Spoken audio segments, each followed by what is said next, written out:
Bem, então, pessoal, em relação à nossa prática de solubilidade e miscibilidade, eu já deixei na lista de exercícios, a lista de exercícios da prática, é uma lista normalmente um pouco curta, né, em relação às listas da parte teórica, e elas trazem principalmente as questões que são trabalhadas no pré-laboratório. O que é o pré-laboratório? Vamos pegar um aqui para que eu possa explicar melhor para vocês. Aqui, ó, aqui eu tenho um roteiro que é da parte. Eu tenho um roteiro aqui que é da parte referente à prática de solubilidade e miscibilidade, certo? O pré-laboratório, nas aulas presenciais, ele é muito importante em função, ou que a gente espere que o aluno faça a leitura do roteiro, tá? E consiga resolver essas questões aqui, ó, para que, de fato, a aula possa ser vista como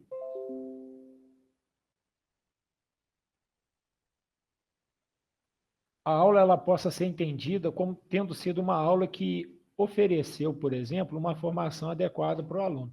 Então, a partir do momento que você consegue responder essas coisas, aqui estão as questões básicas que envolvem a prática.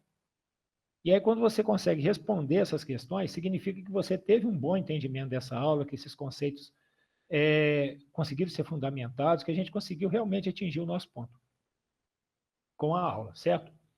Então, em todos os roteiros, vocês vão observar que tem essa parte de pré-laboratório, que praticamente são as mesmas questões que vai aparecer na lista de exercícios de vocês. Então, criem esse hábito. Primeira coisa, leiam um roteiro, para vocês terem uma ideia do que se trata, depois vai assistir o vídeo. Ah, professor, mas como que eu vou conseguir informação desse pré-laboratório? Como que eu vou conseguir resolver isso? Você vai consultar a internet, que é a sua amiga aí, ó, está disponível para vocês. Por exemplo, essa primeira parte aqui, ó, o FISPQ, ficha de informação sobre produtos químicos, né? É uma das primeiras coisas que aparece também na lista de exercícios, que está logo aqui, ó. Pesquisa FISPQ para cada uma das substâncias serão utilizadas na prática e elas ainda vão te ajudar a responder a questão 2. Então, eu pego, por exemplo, aqui, ó, acetona. Vamos pegar a acetona, que é uma substância, tá, que está disponível aí. Como que eu vou chegar nessa ficha de informação sobre produtos químicos, professor? Você tem a opção de ir ao Google, tá? E digitar simplesmente FISPQ acetona. Então, aqui tem vários sites, né, que disponibilizam, sites de fabricantes, sites de universidades, como a Universidade de São Paulo.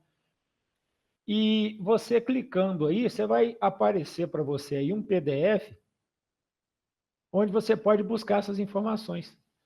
Então, esse tipo de procedimento não é para você fazer na disciplina, porque você tem uma obrigação de conseguir uma nota boa para você passar nessa disciplina e continuar o seu curso. Isso você tem que levar para a sua vida profissional, tá? Então, não espere que, ao chegar no laboratório, o seu coordenador, o seu supervisor, ele vai dar conta de correr atrás de você, de explicar isso tudo. Isso aí vai partir de você. Então, você fazendo isso, você vai retratar no local que você estiver trabalhando, numa empresa que você estiver estagiando, onde você estiver fazendo um trainee, que você é uma pessoa organizada, que você é uma pessoa que é uma pessoa de confiança dentro do laboratório, que você se preocupa com normas de segurança. Então, você vai lá, uma das primeiras coisas que você vai perguntar, hoje em dia, né? Antigamente, a gente chegaria e perguntaria se existe um arquivo, né, com as fichas de informação sobre produtos químicos que são trabalhados são utilizados nos laboratórios. Principalmente a área de alimentos e agronomia, vocês vão fazer muitas análises de rotina. O que são essas análises de rotinas? As análises de rotina são análises, por exemplo, para determinar teor de constituintes em folhas, em solo, ou então em alimentos. E essas análises elas já estão pré-determinadas. Eu comentei com vocês em uma das aulas atrás, os engenheiros de alimentos, eles têm disponível para eles as normas, né, do Instituto Adolfo Lutz. Então, essas fichas de informação sobre produtos químicos, elas são referentes normalmente a esses roteiros. Esses roteiros não variam muito dentro de um laboratório, eles são padrões. Então, normalmente você tem. Então, atualmente, eu acredito que isso vai se encontrar, por exemplo, dentro de um drive do laboratório, dentro de um Dropbox, dentro de algum lugar que você possa ter pelo seu celular, por algum dispositivo desses, né? O acesso e você possa buscar essas informações, ou até mesmo em relação à internet. E caso não tenha, é muito interessante você, como estudante ou como profissional, de falar o seguinte aqui, eu gostaria de tomar a liberdade de organizar isso, porque é muito importante para nós. Por quê? Porque se você der uma olhada aqui, ó, você já olha, a ficha de informação sobre produtos químicos, ela já traz, por exemplo, classificação de perigo do produto. Então, eu vou trabalhar com acetona. O que eu tenho que me preocupar? Ó, é um líquido inflamável. Se cair, pode causar corrosão e irritação da pele. É tóxico à reprodução. Então, mulheres, principalmente, né, elas têm que se preocupar com isso, que às vezes tem um planejamento familiar para ter um filho, por exemplo, né, para engravidar. Então, você tem que ter um período que, de repente, você vai se afastar do laboratório, justamente para você ter o seu corpo, né, preparado de forma que essas substâncias, né, algumas são teratogênicas, tá? O que é uma substância teratogênica? Ela causa má formação fetal, se você for exposta a ela. Então, a gente tem que ter um cuidado muito grande, até mesmo para descarte dessas substâncias. A gente não pode, por exemplo, descartar isso na pia normalmente, porque é perigoso ao ambiente aquático. Então, todas essas informações, tem alguns pictogramas, por exemplo, que já vem no frasco, né, dizendo que é inflamável, tá? Tem algumas frases de perigo, tá? Esses códigos aqui também, eles são comuns, e você já vai acostumando com isso, né? São líquidos e vapores altamente inflamáveis, respostas à emergência, tá? E formas de armazenamento. Você também encontra isso disponível na nossa ficha aqui de informação. Outros sinônimos, esse código aqui, ó, se você for ficar responsável por compra desses materiais, às vezes no laboratório que você está estagiando, é importante que você comunique, por exemplo, esse código, o número de registro do CAS, o CAS, para a compra da acetona, porque não vai ter dúvida, por exemplo, que seja acetona ou qual tipo de acetona, porque muitas substâncias, tá? As pessoas às vezes têm costume, e eu vou dar um exemplo aqui que é o cloro, de dizer o seguinte, eu comprei cloro líquido. O cloro não é líquido, o cloro não é sólido. O cloro puro mesmo, que está na tabela periódica, o Cl, ele existe na natureza aí como Cl2, é um gás. Então, você tem diferentes formas de cloro. E cada uma dessas formas de cloro, ela vai ter um código que vai originar um produto químico, ela vai ter um código diferente.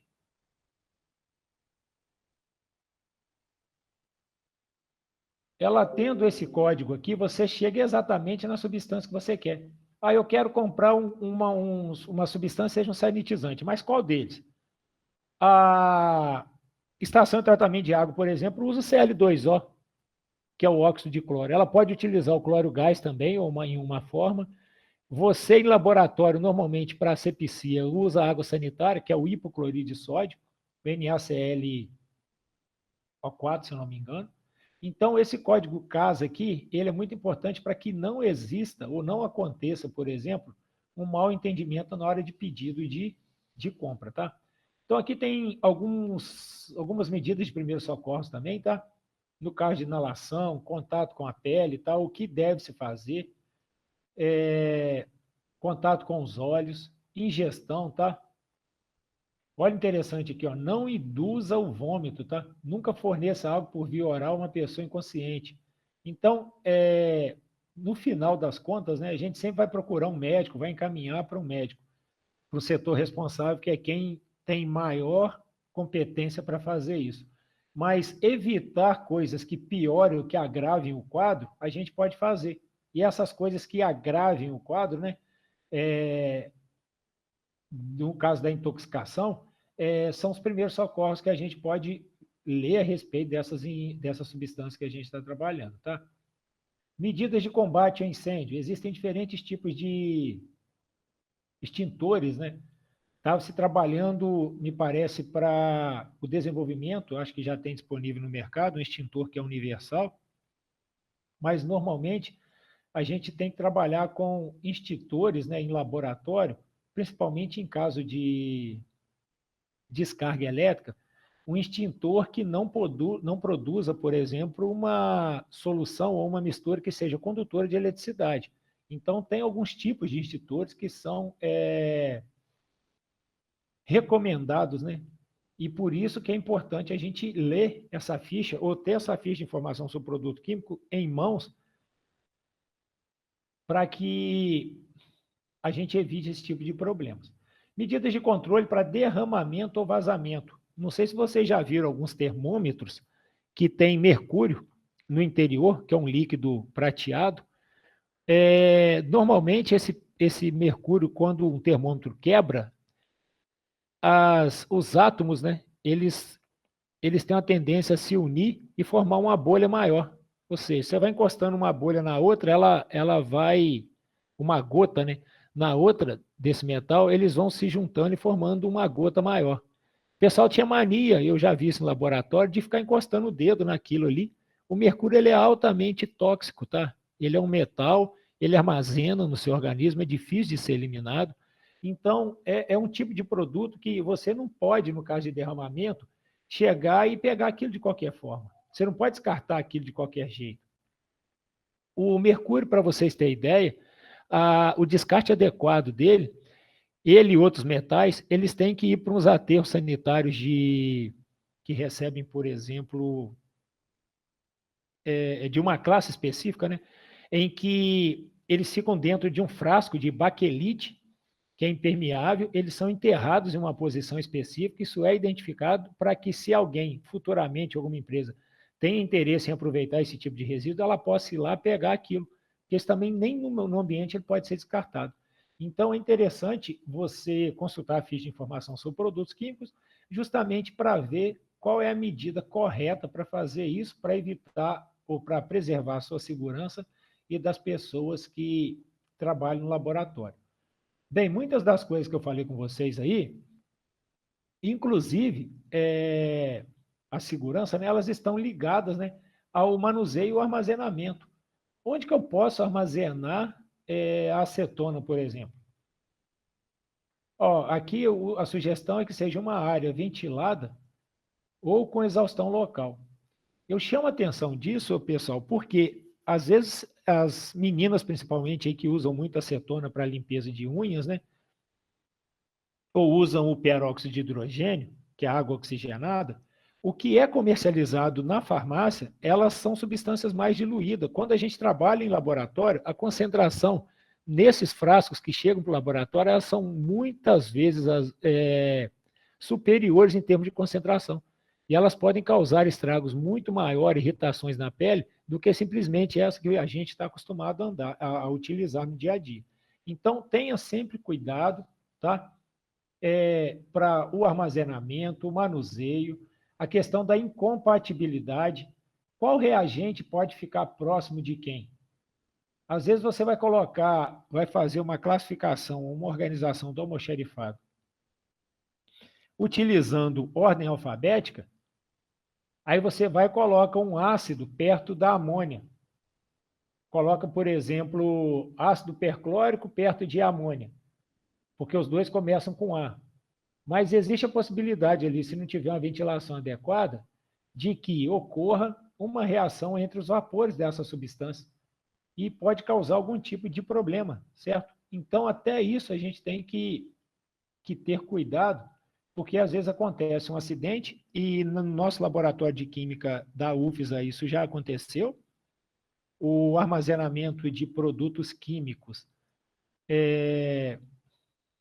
principalmente solventes orgânicos, dentro do laboratório, sem uma ventilação apropriada, acabou ocasionando um ambiente saturado e aí teve um curto-circuito, um problema no reator de uma lâmpada e acabou causando um incêndio aí. Isso já tem um tempo, graças a Deus foi no final de semana, ninguém se machucou, mas acabou acontecendo, né? Infelizmente. Ah, professor, mas já que você fala sobre isso, aí vocês não deveriam ter esse cuidado aí na universidade? O que é certo de se fazer, todos nós temos consciência. O problema da universidade em si, que é quem deveria dar o exemplo, infelizmente não tem disponível, tá? As condições adequadas, sempre. E isso, infelizmente, a gente não consegue resolver, né? O que a gente pode fazer são os pedidos.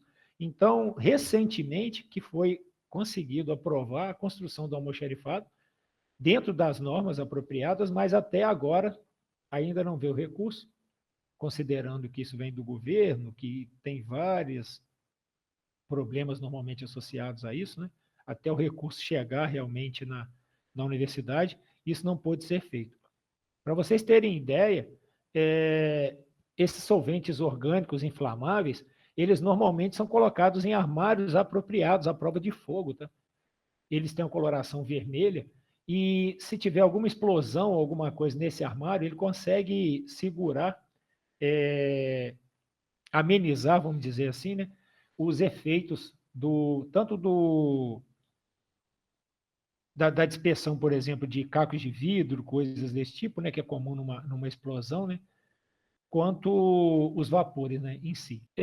Eu pedi também numa lista, ou nessa lista de exercício aqui, ó, descreva as propriedades físico-químicas, densidade, estado físico, solubilidade, de cada uma das substâncias. Então, a partir da ficha de informação de produtos químicos, que a gente encontra essa informação aqui, ó,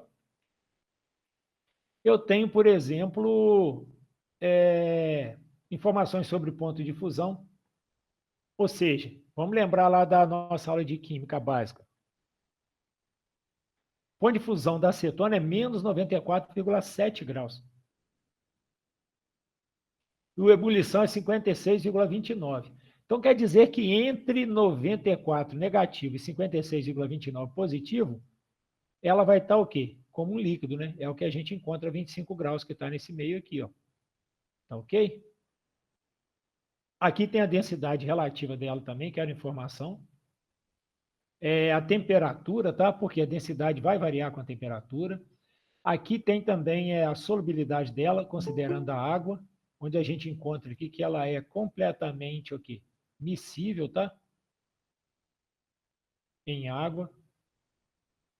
Então, vocês estão vendo aí que essa ficha de informação sobre produtos químicos, ela é confiável, tá? E ela traz muitas informações. Até em questão de números, vocês encontram aqui, ó. Toxicidade e reprodução, que eu comentei para as meninas aí, ó. Suspeita-se que prejudica a fertilidade ou o feto, tá? Evidências em mulheres grávidas demonstraram deficiência do crescimento pré e pós-natal, microcefalia e atraso do desenvolvimento fetal. Então, é muito importante, gente. Quem é o principal responsável pela saúde é a própria pessoa, tá? Se você não preocupar com a sua saúde e com o seu bem-estar, pode ter certeza que ninguém mais vai ficar responsável por isso, tá? Essa fiscalização é de vocês. A gente tem aqui, ó, a segunda lista de exercícios, né, que são as práticas referentes à prática 2 e 3 de química experimental. O que a gente trabalhou nessa prática? A gente trabalhou solubilidade e miscibilidade. Então, a primeira coisa que eu queria fazer aqui era chamar a atenção para vocês a respeito desses conceitos, tá? Isso aí é claro para vocês? Queria que vocês pensassem um pouquinho a respeito disso. Solubilidade, tá? A solubilidade, ela normalmente é um termo associado a soluções. O que é solução? Uma solução ela é obtida a partir de quem? Ela é obtida normalmente quando eu tenho um soluto, que é um sólido normalmente, tá? Estou falando normalmente, tá? Você tem soluções líquidas e gasosas também, tá bom? Você tem um sólido dissolvido em um líquido, que é o solvente, certo? O soluto normalmente é o quê? Aquele que está em menor proporção, em menor quantidade. E o solvente é o que está em maior proporção, que é quem dissolve, tá? Aí eu tenho uma solução. Ah, professor, e o termo miscibilidade, ele está associado com o quê? Miscibilidade normalmente está associado com a capacidade de um líquido misturar com outro e formar o quê? Uma única fase. Então, observe o seguinte, tanto para o conceito de solubilidade quanto miscibilidade, nós estamos falando aqui de quê? De uma fase única. Uma solução ela é definida como uma mistura homogênea, ela tem uma única fase. E a minha miscibilidade aqui também, quando eu falo que um líquido é miscível no outro, é que a olho nu eu só consigo observar uma única fase depois que os dois foram misturados. Tá ok? Bem, então, em função disso, vem o principal ponto aí que vai influenciar, impactar a vida de vocês. A nossa disciplina, ela não foi preparada por acaso, ela tem toda um pensamento de que alguns conteúdos complementem o outro e eles sejam apresentados em sequências. Então, quando vocês estudaram, por exemplo, na primeira aula, ou na aula teórica, o conceito de polaridade de moléculas, ou de geometria, a geometria das moléculas, elas está associada com o quê? Com a polaridade. Para você prever a polaridade, normalmente você precisa saber qual é a estrutura da molécula. Então, nesse sentido, a miscibilidade aqui, ó, ela vai ter uma influência muito grande da polaridade das substâncias. Por quê? Porque tanto para a solubilidade quanto para a miscibilidade, o que é que a gente precisa? Qual que é o ponto central? É uma regrazinha prática que você vê desde o ensino médio, que fala o quê? Semelhante dissolve semelhante, certo? Bem, isso aí é fácil de guardar, né? A mesma coisa que ácido mais base forma sal e água. É uma coisa fácil de guardar também. A questão aqui é o seguinte, o que é semelhante a quê? Esse é o problema maior que eu acho. Então, por isso, a gente vai discutir polaridade. Por quê? O polar é semelhante a polar, então eles dissolvem. Então, eles misturam. O apolar é semelhante a apolar. Então, eles fazem a mesma coisa. Um apolar solubiliza em outro solvente apolar. Um líquido apolar mistura com outro líquido apolar. Então, esse é o ponto central que eu vou tratar com vocês na questão 3. E para começar a questão 3, nós vamos pensar primeiro em quem? Na água e no equisano. Tá certo? Então, dá uma olhadinha na questão 3 de vocês e vamos começá-la. Bem, qual que é o meu interesse aqui, pessoal? Meu interesse é fazer de forma, tá? Que eu traga questões práticas para vocês, que eu aborde isso de uma forma prática. Então, essa aula eu tenho um carinho muito grande com ela, porque eu acho que ela é um divisor de águas, como eu já estou enfatizando para vocês aí, dentro da química, tá certo? Então, por exemplo, ele pergunta se a água e o equisano, vamos dar uma olhada na questão lá, se é isso mesmo, ó. Uma determinada substância pode ser solúvel em solventes com polaridades diferentes, como a água ou equisano? A primeira pergunta que você tem que fazer é o seguinte: a água, qual é a polaridade dela? Qual é a polaridade do equisano? Eu não sei. Se você não sabe, você não consegue responder essa pergunta. Por isso que eu retorno aí para essa questão e para explicar isso para vocês. Isso aqui que está representado é a fórmula o quê? Molecular da água, certo? Então vamos escrever aqui, ó, fórmula molecular. Que informação uma fórmula molecular traz? Ela traz a informação de quais são os átomos presentes, tá? E em que quantidade eles estão presentes. Ela só informa isso, tá? Não informa mais nada. Ah, professor, mas eu quero saber a respeito da polaridade. Como que eu sei disso? Bem, a polaridade da molécula, normalmente ela está ligada com as polaridades das ligações. Então, quando as ligações, igual está aqui, ó, o oxigênio tem uma eletronegatividade, o hidrogênio tem outra. O oxigênio é mais eletronegativo. Então, eu represento essa ligação aqui, ó, por um vetor momento de dipolo que vai do hidrogênio para o oxigênio. Porque ele teria mais um potencial maior, mais força, vamos dizer assim, entre aspas, para atraiu para deslocar o par de elétrons da ligação que está sendo compartilhado, que é uma ligação covalente entre um metal e o hidrogênio, certo? Ah, professor, então é só olhar se tem átomos diferentes, a molécula é polar? Não. Por quê? Porque, para eu saber disso, eu posso ter o caso do CO2, igual a gente conversou na aula passada, que a geometria é linear, as duas ligações são covalentes polares, só que os vetores momento de dipolo, pela molécula ter geometria linear, ele se anula e o momento de dipolo é igual a zero. Aqui no caso da água, não. Eu tenho dois vetores, tá? E a resultante dos dois é diferente de zero. Então, a água é polar. Por que eu fiz questão de abordar com vocês a água? Gente, a água é usada para quase tudo em termos de análise, tá? Em termos de preparo de formulações, em termos de formulações voltadas para a agricultura, formulações voltadas para alimentos. Um cara que vai produzir, por exemplo, um agrotóxico e vai vender isso para ser aplicado no campo, ele não vai mandar você dissolver o agrotóxico em etanol, não.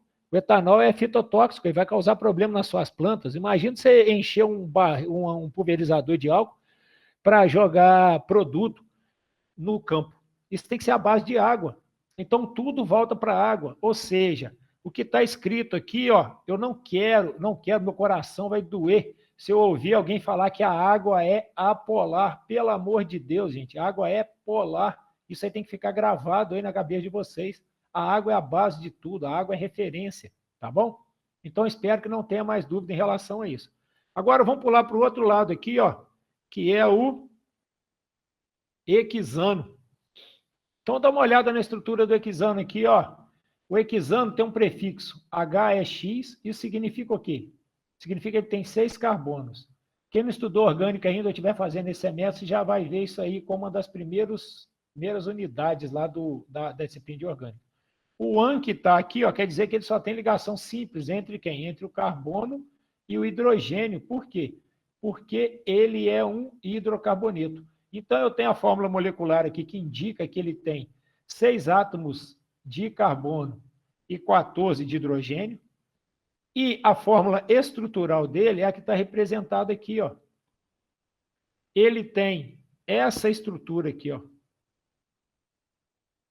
Tá certo? Aí, o que aconteceu outro dia foi um aluno me perguntar assim: ô professor, agora complicou, hein, cara? Como que eu vou fazer a geometria para essa molécula do hexano aí? Como é que eu vou olhar isso? Se tem elétron sobrando até eu fazer, eu vou olhar para qual átomo de carbono. Então, para evitar esse problema, pessoal, eu já trouxe uma regrinha prática para vocês. Eu estou antecipando aqui para os que ainda não estudaram química orgânica, ou então eu estou realmente recordando para os que já fizeram. A primeira unidade do livro de química orgânica que vocês vão estudar, ela vai trazer para vocês informações sobre propriedades físico-químicas de compostos orgânicos. E lá tem solubilidade, tem sobre ponto de fusão, sobre ponto de ebulição, o que esperar, por exemplo, de uma série que aumenta o número de carbonos, se o ponto de ebulição vai aumentar, se não vai, quais os tipos de força intermolecular que existem nessas moléculas. Então, aqui eu estou antecipando a parte referente à solubilidade ou à polaridade, que tem influência direta em quem? Na miscibilidade e na solubilidade. Então, a nossa regra prática é a seguinte, ó. Se você encontrar uma molécula... Ah, professor, como é que eu sei que isso é molécula? Eu estou em dúvida ainda. Não, eu vou voltar aqui e vou explicar para vocês, ó. Carbono é o quê? A metal ligado com hidrogênio, ligação covalente. Se só tem ligação covalente, é molécula. Beleza? Regra prática. Se eu tiver uma estrutura que tem só carbono, hidrogênio e halogênio, quem são os halogênios? Cloro, bromo, flúor e iodo. Para fins práticos, essa estrutura ela vai ser sempre apolar. Tá certo? Qual é a outra regra prática, professor, que você pode me passar aí para adiantar? Eu gostei do prático aí, eu sou prático e isso aí é muito bom e eu gosto disso. Então vamos lá. Ó. A outra regra prática é essa aqui, ó. Se na estrutura aparecerem grupos hidrofílicos, hidro, prefixo para água. Água é o quê? Polar. Fílicos, ou seja, são substâncias que têm afinidade pela água. o grupo amino, o grupo hidroxila, o grupo carboxila, tá? Eles têm o potencial de formarem o quê? Ligações de hidrogênio, como forças intermoleculares com a molécula de água. E essas substâncias que apresentam esses grupos aqui, ó, elas têm característica o quê? Polar, certo? É o caso do equisano, professor? Não, o equisano não tem grupo hidrofílico, pelo amor de Deus. Olha aqui, ó. Quem tem grupo hidrofílico? Uma substância que vier apresentar. Isso aqui é um álcool, isso aqui é uma amina, isso aqui é um ácido carboxílico. Tá ok? Então, moléculas mais complexas, vocês vão procurar grupos hidrofílicos. Se aparecer o grupo hidrofílico, show de bola, você fechou aí, ó. Sua substância vai ser polar. Tá ok? Bem, aí vem uma questão da pergunta ainda. Da questão 3 para a gente terminar ela. O que a questão 3 fala? Existe alguma substância que consiga dissolver ao mesmo tempo em algo que seja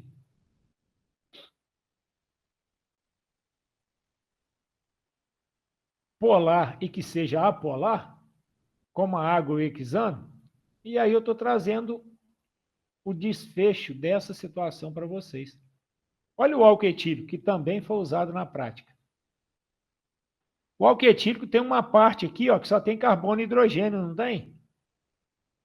O álcool etílico ele vai ser polar ou apolar? Ih, professor, agora você complicou a minha cabeça, hein?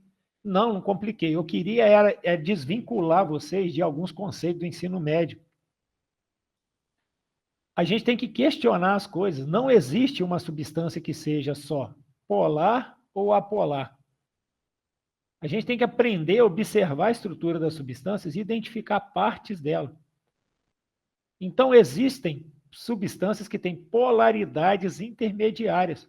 A água, a gente pegou como padrão para quê? Substância polar.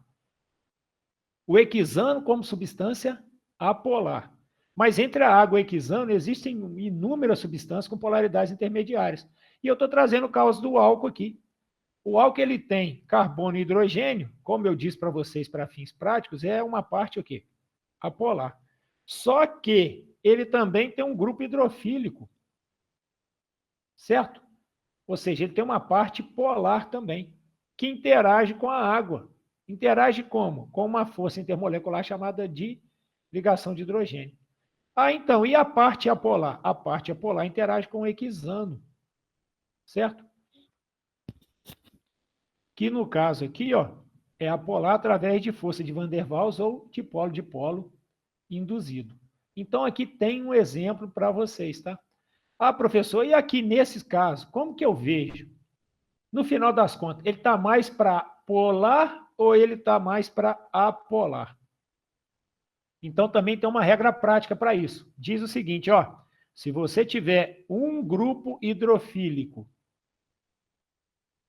e até 4 átomos de carbono na estrutura, a gente considera, para fins práticos, tá? Que essa substância vai ter solubilidade em água, vai ser miscível com a água. A partir do momento que isso aqui vai aumentando, por exemplo, na parte de alimentos ou nos trabalhos de química, a gente usa o álcool octílico. O que é o álcool octílico? Ele tem 8 átomos de carbono aqui, ó. Aqui só tem 2. E o álcool octílico só tem uma hidroxila. O álcool octílico, ele praticamente já é insolúvel em água. Certo? Olha aqui, ó, a questão 2 do exercício de vocês. Aqui tem todas as substâncias que foram utilizadas na prática, tá? É uma questão que isso foi pedido. Olha lá, descreva as propriedades físico-químicas, polaridade, densidade, estado físico e solubilidade. E escreva as fórmulas moleculares estruturais de cada substância utilizada nesse roteiro. Acetona, por exemplo. Aqui está escrito, ó, que ela tem uma parte polar e uma parte apolar, mesma coisa do álcool etílico. Tá ok?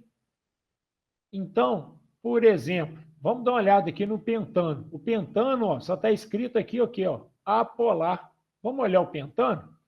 Olha o pentano, gente, ó. Só carbono e hidrogênio, então ele é apolar. Olha o acetato de etila. Qual é a análise que eu faria do acetato de etila? Carbono e hidrogênio, aqui é apolar, aqui é apolar. Aqui tem o quê? Ó, carbono e oxigênio. Isso aqui é uma parte polar? Isso, tem uma parte polarizada aqui. Mas, no final das contas, o que prevalece, Wagner, aqui? Na realidade, eu estou para te falar que vai prevalecer a parte apolar, tá certo? Então, vamos dar uma olhada ali no nosso gabarito aqui, ó, em relação ao acetato de etila. Polar e apolar, tá certo? Olha a solubilidade dele, ó, solúvel em água, 80 gramas por litro. Mas ele é miscível com quem? Ó, hidrocarbonetos, como o hexano, cetonas e ésteres, tá bom? Ou seja, a tendência dele maior é de ser uma substância com características apolares. Olha os sais. O sais é muito interessante a gente conversar a respeito dele, porque quando você pensa assim, ó, o sal ele é formado, ele é um composto iônico, é formado por um aglomerado de íons, que na presença de solventes como a água, dissocia e ele produz cargas negativas e positivas. E aí ocorre uma interação íon-dipolo. Dipolo de quem? Da água, certo? Mas isso faz com que o sulfato de cobre seja muito solúvel. Então, quer dizer que todos os sais vão ser muito solúveis, professor? Não. Os sais também têm solubilidade variada. Por exemplo, o carbonato de cálcio, vocês viram na prática aí que ele não é solúvel. Ele é praticamente insolúvel em água, certo? Ah, como que eu vou decorar isso, professor? Olhando para a fórmula, tá? Dos sais, você não consegue falar isso, tá certo? Olhando para a fórmula dos compostos orgânicos, das moléculas, você consegue ter uma ideia. Então, a questão do sal, o que vai ser cobrado de vocês, tá? Nas provas, nas avaliações, vão ser questões relacionadas com sais que vocês estudaram na prática, que vocês viram. O cloreto de sódio, por exemplo, que é o sal de cozinha, ele tem o mesmo padrão do sulfato de cobre. Se você olhar aqui, ó, carbonato de cálcio, insolúvel em água, certo? Sulfato de cobre, ó, solúvel em água, metanol, muito solúvel em etanol e glicerol. Agora, cadê o cloreto de sódio? Está aqui, ó, muito solúvel em água, pouco solúvel em álcool. Então, isso acaba variando, por isso que eu estou chamando a atenção de vocês. Olha a sacarose, olha a estrutura da sacarose aqui, pessoal. O que ela tem em comum? Ó, várias hidroxilas, vários grupos hidrofílicos. Isso dá característica que a ela? Predominantemente polar. Por isso que a sacarose, o açúcar provido da cana, ela tem uma solubilidade muito grande em água, que é a coisa que vocês já sabem aí quando você faz uma água com açúcar em casa. Mas ela vai ser infinitamente miscível? Não. Você sabe que quando você vai jogando água com açúcar, vai chegar uma hora que não dissolve mais. Tá certo? Porque ela não tem condição mais de interagir com a água através de ligações de hidrogênio. O iodo, por exemplo, dois átomos iguais, foi o que a gente falou. Quem é mais eletronegativo que quem? Não tem condição de prever isso, porque os dois têm a mesma eletronegatividade, porque são elementos, são átomos do elemento iodo. Então, essa molécula aqui, ó, a ligação dela é não polarizada, a princípio. Ela é uma covalente apolar. Então, essa substância aqui, ela é apolar. Tá ok? A questão 6 pede para escrever a fórmula molecular e a estrutura de Lewis para o CaCO3. Certo? Então, a princípio aqui, ó, eu tenho CaCO3. Eu quero escrever a fórmula de Lewis. Como que eu vou fazer isso? Certo? Então, eu preciso de olhar a tabela periódica, igual a gente fez lá na aula teórica. Vocês estão vendo que o conteúdo da aula teórica ele complementa a parte prática? Então, vamos olhar lá. O cálcio, por exemplo, ele está na tabela periódica. Ele é o quê? Ele é um metal e ele está na coluna 2, ou seja, a antiga família 2A. Se ele é um metal e está na coluna 2, metais têm tendência a perder elétron. Quando perde elétron, fica com carga positiva. Como ele está na 2A, tendência aqui é que ele fica com carga mais 2. Ou seja, o nosso metal aqui provavelmente vai fazer ligação iônica. Ligação iônica é aquela que ocorre com transferência de elétron. Transferência de elétron de quem para quem? Vai ser uma transferência de elétron do metal para o ametal. Tá certo? Bem, vou continuar colocando as informações aqui, ó. Eu tenho carbono, seguindo o raciocínio na tabela periódica, que vai ser um ametal, assim como o oxigênio, que também é um ametal. O carbono está na 4A, ou coluna 14, e o oxigênio na 16 ou 6A. Certo? Eu tenho carbono na 4A. Então, se ele tem 4 elétrons na última camada, ele é um metal, a tendência é que ele compartilhe elétrons para adquirir mais 4 elétrons. Então, o número maior de ligações aqui, ó, vai ficar no carbono, ou seja, o carbono é o meu átomo central. É a partir dele que eu vou começar a montar a minha estrutura. Então, coloquei o carbono aqui, ó. Carbono, certo? Vou colocar os 4 elétrons aqui. 1, 2, 3, 4. Eu tenho mais o que aqui? Eu tenho o oxigênio, tá? Que tem 6 elétrons, ele vai precisar de mais 2, né? Eu vou representar aqui. 1, 2, 3, 4, 5, 6. Vou colocar mais um átomo de oxigênio aqui e vou colocar os 6 elétrons dele. E o outro átomo de oxigênio, eu vou colocar ele no cantinho daqui.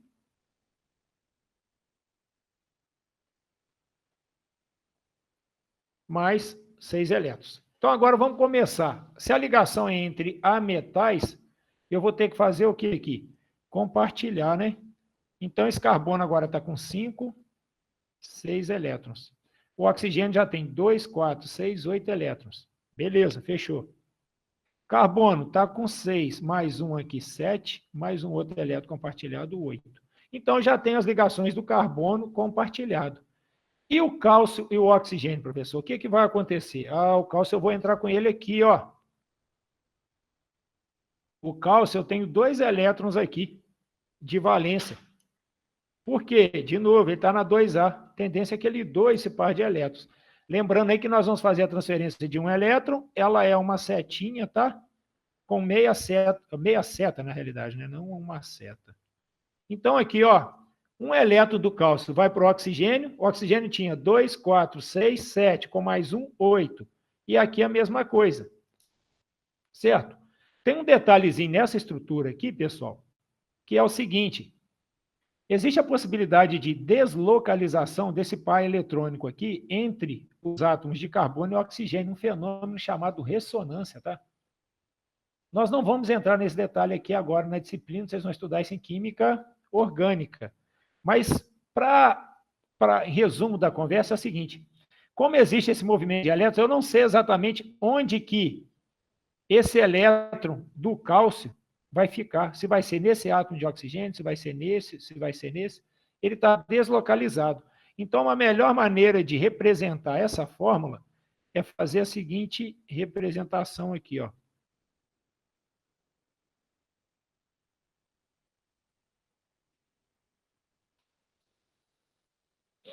Eu posso colocar ela assim, e o Ca2+, ou simplesmente fazer uma representação desse tipo aqui, ó.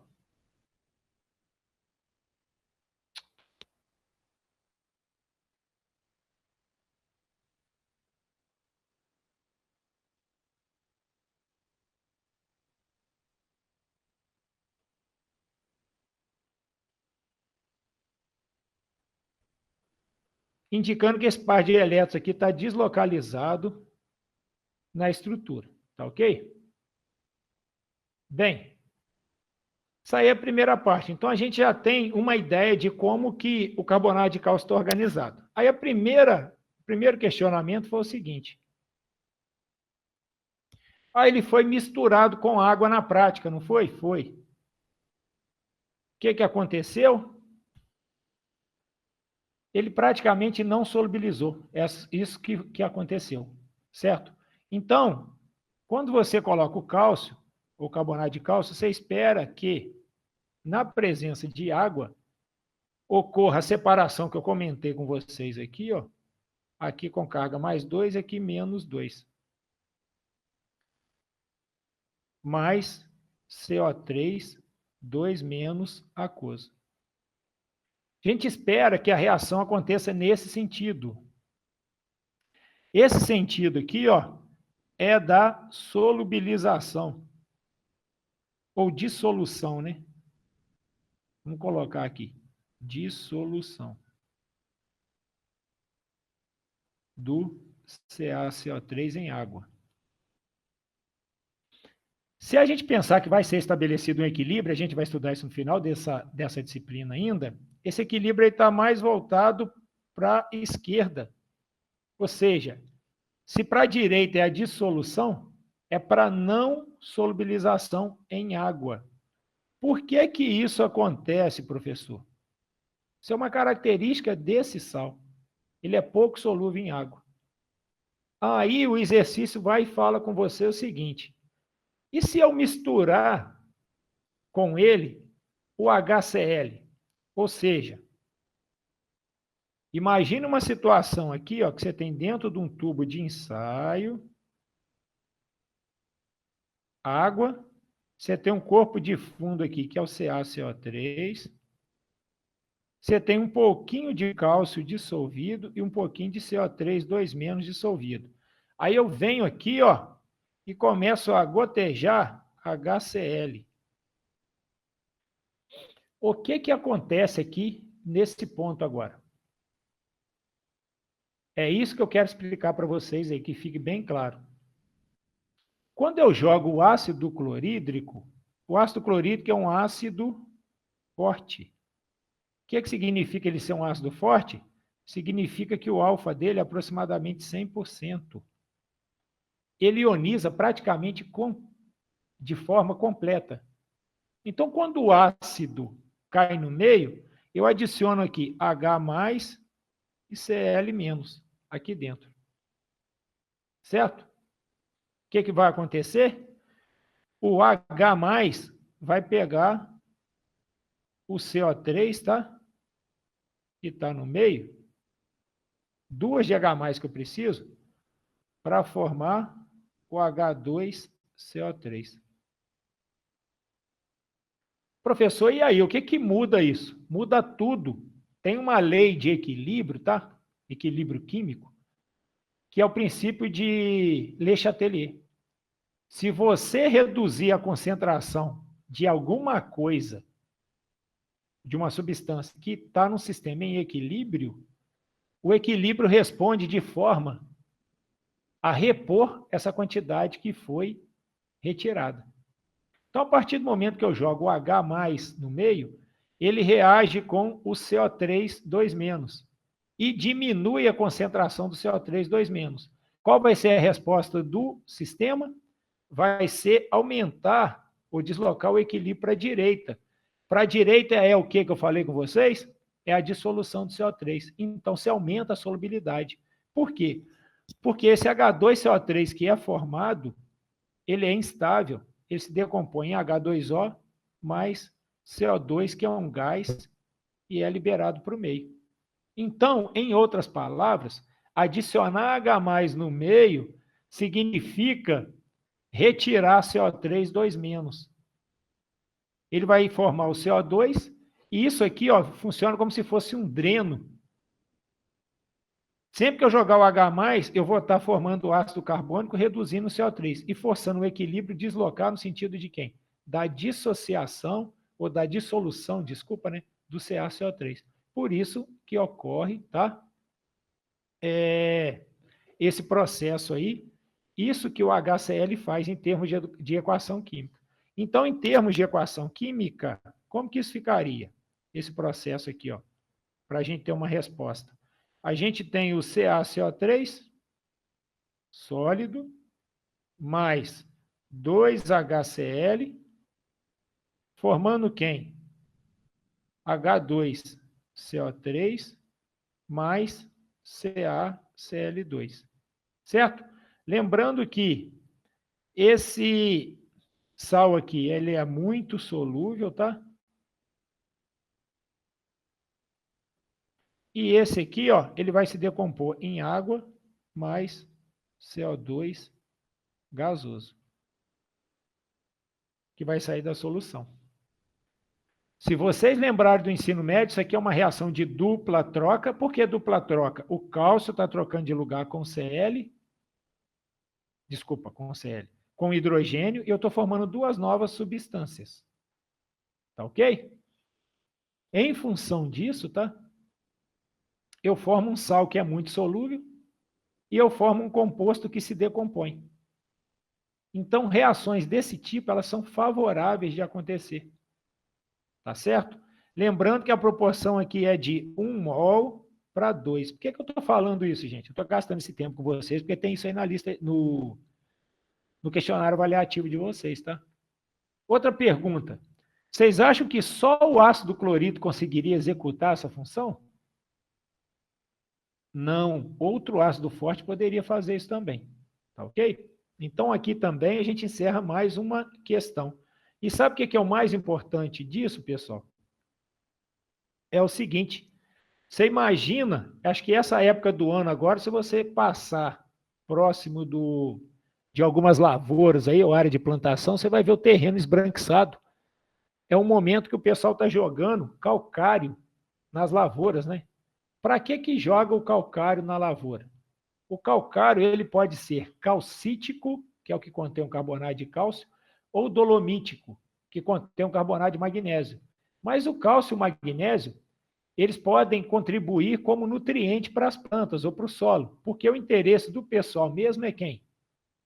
Do agricultor, é o carbonato, porque uma vez que você joga o carbonato no solo, ele vai ficar ali. Se o solo for plano, quando chover ou quando você irrigar, ele vai percolar no perfil do solo, ou seja, ele vai entrar, ele vai ser absorvido, não, vamos dizer assim, ele vai percorrer um caminho para o interior do solo, encontrando o que no solo? Acidez.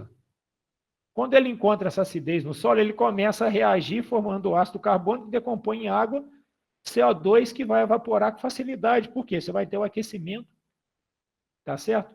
Então, nesse caso aqui, ó, o processo de calagem que ocorre lá para neutralizar a acidez do solo é feito seguindo essa reação. E quanto mais CO3 for neutralizar o H+, mais carbonato vai dissolver no solo, tá? Mais CO3 vai ser produzido e mais solo vai ser neutralizado.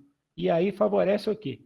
O plantio, porque o solo vai chegar numa condição lá que vai ser apropriada para o cultivo de algum tipo de espécie lá que os agrônomos têm a recomendação apropriada. Então, os materiais utilizados lá para fazer a prática do determinação do teor de álcool. Professor, Oi, você poderia só repassar a 7 para mim, por favor? Porque eu não fiz ela toda, eu deixei uma metade sem fazer, que eu não consegui. a questão 7 do exercício 3, Isso. da lista 3. Na parte C foi avaliada a miscibilidade da acetona, do álcool etílico, do pentano e do acetato de etila em água. Quais foram os resultados obtidos? Então, água vai ser um solvente o quê? Que a gente gastou esse tempo aí falando. Polar, certo? Pentano, apolar. Acetato de etila, prevalece a característica o quê? Apolar, tá? Álcool etílico tem a parte polar e tem a parte apolar. Pela regra prática aqui que eu falei com vocês, um grupo hidrofílico e dois vai ser solúvel em água. A acetona também é solúvel. Então, a ideia é essa, que você tenha a água e a acetona misturando completamente, então elas vão ser solúveis, o álcool etílico a mesma coisa, e o pentano e o acetato immiscíveis, né, vamos dizer assim, né, que a gente está falando em miscibilidade, esse gabarito que tem que ser corrigido. Né? Então, água e acetona, que vai ser miscível,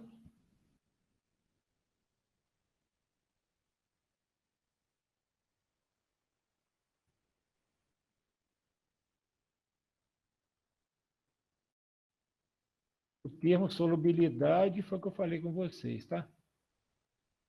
Ele vai estar vinculado à presença de sólidos normalmente, tá?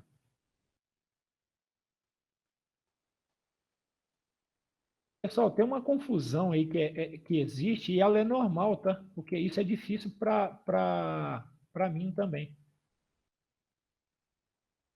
Que é o seguinte, o que eu classifico como solúvel ou insolúvel? É difícil de perceber isso. Para mim, eu tenho o seguinte, se o líquido está completamente solúvel, eu tenho uma solução, então ele é solúvel, ele está translúcido. Se ele começar a turvar um tubo de ensaio, por exemplo, eu não consigo enxergar com clareza o outro lado, ele, para mim, já é parcialmente solúvel, tá? E o insolúvel, para mim, é quando tem um precipitado no fundo, um corpo de chão. Então, esse tipo de situação eu não pretendo criar para vocês, tá? Eu acho uma covardia isso de falar isso é solúvel ou insolúvel e colocar situações intermediárias. Ou é ou não é, tá certo? Igual aqui, ó, a acetona e o álcool. Vocês viram isso na prática lá. Se formou uma única fase, eles são miscíveis. Se formou duas fases, eles são immiscíveis. Vamos voltar então para os materiais utilizados. Na prática, a gente tem uma proveta de 100 ml, tá? Ela tem uma parte esmerilhada aqui. Para que a gente utiliza essas provetas com parte esmerilhada? Normalmente, quando a gente tem substâncias que são voláteis, se você botar a gasolina aí, que tem uma constituição semelhante à do hexano, né? O hexano tem 6 carbonos, a gasolina é representada normalmente como C8, H18, uma mistura de hidrocarbonetos também, obtidos da destilação do petróleo. Aquilo vai volatilizar, vai dar cheiro. Então, para minimizar a perda por evaporação, a gente coloca uma rolha aqui, ó, e aí consegue reter bem, tá? Funil de separação 250 ml. Então, lembrando das nossas primeiras aulas, tá? A proveta não é a vidraria mais apropriada para medida de volume com exatidão, tá? Mas a gente utiliza aqui para a gente ter uma ideia, simplesmente se o conteúdo de álcool ele está acima do que a legislação permite ou abaixo. A gente não quer um valor muito, muito exato. Caso contrário, precisaria de fazer esse experimento aí, medindo isso com pipeta ou então com uma bureta, tá? Então, voltando aqui. Aqui a gente mede no experimento 50 ml, acho que foi isso mesmo, né? Tá aqui, ó. 50 ml de gasolina, 50 ml de solução salina, NaCl a 10%. O que significa isso? Que eu tenho água misturado com cloreto de sódio. Os dois se misturam bem? Misturam, tá aqui, ó. Foi o que eu comentei com vocês. A gente tem um composto iônico, que é um agregado de íons, tá? E à medida que eu coloco ele aqui, a água tem um dipolo, ela tem uma parte negativa, a ligação é covalente polar, o oxigênio atrai os elétrons da ligação, e a partir do momento que eles entram em contato com a água, ocorre a separação das cargas, porque eles saem do estado líquido, a tendência é que eles vão para uma condição de organização, de arranjo mais desorganizada, né, no estado líquido do que no estado sólido, que eles estão presos por força intermolecular interatômica e atração de cargas positivas e negativas. E aí, a parte positiva, que é o hidrogênio, olha aqui o azulzinho, ó, ele começa a ficar com a parte negativa do cloreto. E o vermelhinho, que é o negativo, que é o oxigênio, começa a interagir com o sódio. Então, eu tenho uma interação íon-dipolo nos dois casos. Certo? Bem, para que isso? Quando eu coloco o cloreto de sódio na água, apesar da água ser polar e o etanol ter afinidade pela água, o cloreto de sódio intensifica essa passagem do etanol. É como se ele tivesse mais força, tá? Aí no meio, para conseguir atrair o etanol para a fase aquosa, que vai passar a ser o quê? O cloreto de sódio misturado com a água.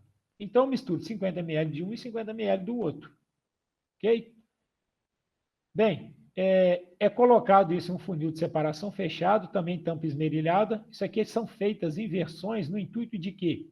De promover o contato entre duas fases que a princípio são immiscíveis. A gasolina é apolar, ela é parecida com o hexano. E o outro aqui é polar, é uma solução aquosa. Se eu deixar as duas paradas, só a interface, ou seja, o ponto de contato entre as duas que vai ter contato. Quando eu coloco isso aqui num funil e misturo para um lado e para o outro, eu consigo fazer que toda a parte de uma solução tenha contato com a parte da outra. Depois eu deixo isso aqui parado por um tempo, abro a torneirinha, e aí eu transfiro de novo para a proveta, e eu faço a leitura. Olha que bacana aqui, ó. O amarelinho, que já nos dá uma ideia de que seja gasolina, padrão que a gente conhece, mas a polaridade, a densidade também nos informa isso. A gasolina é menos densa que a água, por isso, ou a solução aquosa, por isso que ela vai ficar na parte de cima. Então, se você olhar aqui, ó, inicialmente, aqui a gente está falando da gasolina. Mas é gasolina pura? Não. Entenda o seguinte, gente, aqui é a gasolina comercial, é a gasolina do posto de gasolina. Aqui, ó, é a gasolina pura, ou seja, a gasolina comercial tem gasolina mais álcool. A gasolina obtida aqui é só a gasolina. Acredito que o álcool já passou aqui para a fase aquosa, tá ok? Então, o volume total no final, quando você faz a leitura aqui, ó, de 98 ml, ó, aqui está o risquinho do 99, aqui está o 100. Tá certo? Ah, professor, misturou 50 com 50 para dar 100. Volume nem sempre é aditivo. Guarde isso, tá? Por quê? Porque quando você mistura 50 ml de água com 50 ml de álcool, o fato da água interagir com o álcool ocorre ou promove contração de volume. Então, essa contração de volume pode ocorrer, e aqui também, esses 2 ml que desapareceram, aí pode ser em função de quem? Da volatilização, da evaporação da gasolina, certo? Então, o volume de gasolina pura vai ser o quê? O 98 menos o, olha aqui o risquinho, ó, 70, tá aqui, tá 1 acima, 71, 27 ml. Volume inicial da gasolina comercial era 50. Então, se eu quiser descobrir quanto que tinha na gasolina comercial, quanto que eu tinha de etanol, é só eu fazer o quê? Os 50 menos os 27. Então, eu tenho 23. Então, se 50 corresponde ao 100% da gasolina que comercial, ou seja, gasolina mais álcool, e o álcool é só 23, qual a porcentagem de etanol nessa gasolina? Então, eu tenho aqui 46%. Considerando lá uma porcentagem, que, se eu não me engano, é de 27%, que já foi informado, isso aqui está numa quantidade bem superior, né? Então, a princípio, essa gasolina que foi analisada aí, ela é uma gasolina adulterada. Ah, professor, eu posso fazer essa fiscalização? Você pode, mas você tem que ter cuidado de como divulgar isso, porque você não é um órgão competente. Eu posso pegar uma gasolina de um posto e eu posso fazer isso? Pode. Você pode fazer isso. Ah, então, e se eu ver que a gasolina está adulterada, o que, que eu faço? Você vai ter que levar uma amostra da mesma gasolina que você analisou, de preferência documentar que você pegou ela daquele posto e entregar para uma agência que seja responsável, que tenha competência para fazer essa fiscalização. Aí não tem problema, porque aí o problema vai ser resolvido pela agência que vai ter recebido uma denúncia e vai lá fazer a verificação, e ela é um órgão competente, porque isso cabe vários recursos. A mesma coisa com alimentos. Se você achar que um alimento está estragado, alguma coisa, você não pode fazer uma análise, falar que o teor dele está diferente e ir lá confrontar, por exemplo, a agência ou a empresa que produziu aquele alimento. Você tem que procurar no Visa, você tem que procurar o órgão competente para você fazer a denúncia para que isso seja resolvido pelos órgãos competentes.